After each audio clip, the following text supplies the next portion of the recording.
2028 में हम समस्त विधानसभा पर चुनाव लड़ने के लायक हो जाए। इतना अच्छा संगठन आप लोग तैयार करें। और रही बात दूर दराज की, तो हर महीने के तो वादा नहीं करते हैं, प्रभारी महोदय आएंगे, लेकिन 10-10 जिलों का एक बड़ा मीटिंग रखिए और हम 2-3 महीने पर आपके यहाँ आने का काम करेंगे। हर 3 महीने पे आपको समय दिया जाएगा। और जिस प्रकार आप लोगों के पास युवा टीम है, युवा शक्ति है और कुछ अनुभवी लोग भी इस बीच में बैठे हैं, तो अनुभवी लोगों का सहारा लीजिए और युवा टीम को दौड़ाइए। जब दोनों की ताकत एक होगी तो निश्चित रूप से आपको सफलता मिलेगी। और जिला कार्यकारिणी के बाद उनको ये आप सौंपिए कि भाई वो विधानसभा के जितने विधानसभा, यहाँ 6 विधानसभाएं बताया जा रहा है, तो इस जिले के अब जिला कार्यकारिणी क्योंकि हमें लग रहा है बन गई है, जो साथ ही साथ अनुसांगिक संगठन भी हैं उनको तैयार करते रहिए और नीचे काम शुरू विधानसभा में कर दीजिए। विधानसभा कर लीजिए, उसके बाद आपको सेक्टर का काम करना है। पार्टी का हमने पीडीएफ भेजा ना, जो पदाधिकारी बनाने हैं सेक्टर में, सेक्टर के बाद बूथ, ग्राम कमेटी, बूथ कमेटी, सारी कमेटी तैयार कर लीजिए। क्योंकि ज्यादा आप कह रहे हैं जब 6 विधानसभा यहाँ लड़ना है तो वहां तक का आप संगठन तैयार करेंगे। अगर बूथ अध्यक्ष आपके पास नहीं होंगे तो चुनाव में बूथ पर खड़ा होने वाला व्यक्ति कौन होगा? पहले से आप ये सारी तैयारियां बना के चले। समय बहुत है, अभी 2 साल का।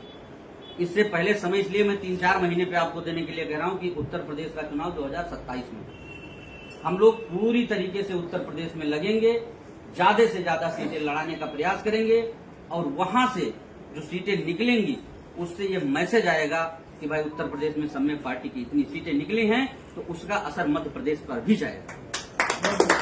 और मध्य प्रदेश में जितनी सीटें निकलेंगी, फिर अगला लोकसभा चुनाव है, लोकसभा चुनाव में उसका असर जाएगा और हम यहां से भी लोकसभा जीत कर जाएंगे। अभी देखिए जैसे करें लोकसभा लड़ने के लिए और बताया भी गया कि 30% आरक्षण हो जाएगा तो 30% महिलाओं को भी लड़ाना है।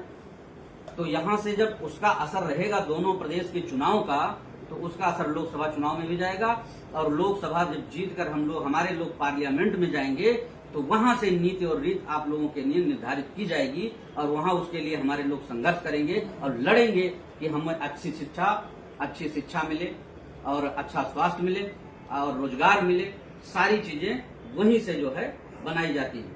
और रही बात एक आप लोगों से वादा करते हैं कि जिस प्रकार से हम लोग बिहार में बहुत तेजी से चल रहे हैं, 2030 में मान के चलिए हम बिहार की सरकार बनाएंगे अपने बलबूते, वहां किसी की जरूरत नहीं। आप लोग काम करते रहिए। सम्यक पार्टी की विचारधारा इतनी बड़ी और व्यापक विचारधारा है, जिस विचारधारा को किसी व्यक्ति को यदि आप समझा लेंगे तो निश्चित रूप से वो आपके साथ खड़ा होगा और आपके साथ काम करेगा, आपके साथ चुनाव लड़ेगा, सारा काम करने के लिए आपके साथ तैयार रहेगा। और इतनी व्यापक विचारधारा खानदानी पार्टियों के पास नहीं है। ये बातें हमको समझना और समझाना है। आपके यहाँ तो खानदानी पार्टियां हमें लग रहा है बहुत कम है, वही कांग्रेस और बीजेपी बराबर सत्ता में बनी रही हैं। तो ये जो कांग्रेस और बीजेपी, इनका सत्ता तो बहुत दिनों से लोगों ने देखा है। इनको नया विकल्प दीजिए सम्यक पार्टी के रूप में और सम्यक पार्टी का विचारधारा जन जन तक फैलाइए और पार्टी को पूरे प्रदेश में व्यापक करके बनाइए और सब जगह जगह प्रचार उसका करिए और हम आपको समय समय पर यहाँ समय देते रहेंगे।